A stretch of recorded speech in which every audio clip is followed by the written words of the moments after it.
The Bakersfield City Council has a reasonably representative mix of demographics these days. A female Chinese American mayor, a female Punjabi American vice mayor, a Persian American councilman, 2 Latino councilmen, and 3 Anglo councilmen. But things were decidedly different in 1953 when the Reverend Henry H. Collins, a newcomer to Bakersfield, took out papers to run for the council. No African American had ever held elective office in Bakersfield before. In observance of Black History Month, here's the story of Henry H. Collins.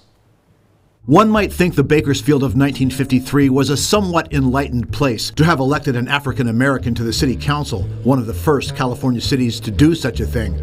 Well, one might be mistaken. The U.S. military had integrated its ranks only 6 years earlier. Brown versus Board of Education, which declared school segregation unconstitutional, would not come down from Earl Warren's Supreme Court for another year. And the landmark Civil Rights Act was more than a decade away. But the fact is, the Bakersfield of 1953 was collectively not especially enlightened. In a 1951 interview, the Reverend Henry Holton Collins of St. Paul's Methodist Episcopal said, "I was born in the South and lived in Georgia, Florida, Tennessee, Louisiana, and Mississippi, and never have I seen conditions as they exist in Bakersfield." He was talking about the poor's horrendous housing conditions, but he might just as well have been talking about race relations. Like much of the country, Bakersfield had a deep-rooted history of racism. Early city developers routinely used restrictive covenants called redlining that primarily targeted black people. Elmer Houchin, founder of the Westchester Tract, north of 24th Street, for example, restricted ownership in his new post-war neighborhood with this language, quote, "No part of said property shall be used or occupied or permitted to be occupied by any person not of the white or Caucasian race." Businesses like this Bakersfield luncheonette posted signs banning non-whites. Enter Henry Collins. When in 1951 he was transferred from San Diego by his Methodist church supervisors, taking over as minister of St. Paul's, the congregation had 3 members. Within 2 years, it had 151. But Collins, who held a graduate degree in criminal psychology, saw bigger issues, namely housing. His opportunity came when, in December 1950, the city annexed the Sunset and Mayflower districts of southeast Bakersfield around what is now Dr. Martin Luther King Jr. Boulevard, enfranchising hundreds of new voters, most of them black. The city held a special election for the redrawn Ward 1, and after finishing first in the primary, Collins, on April 14, 1953, beat the incumbent, James W. Shirley.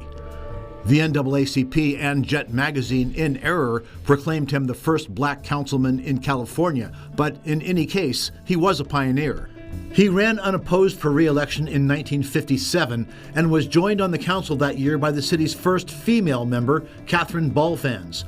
During Henry Collins' time on the council, the city approved construction of the 178 freeway, a boon for Bakersfield's east side that broke ground in 1965.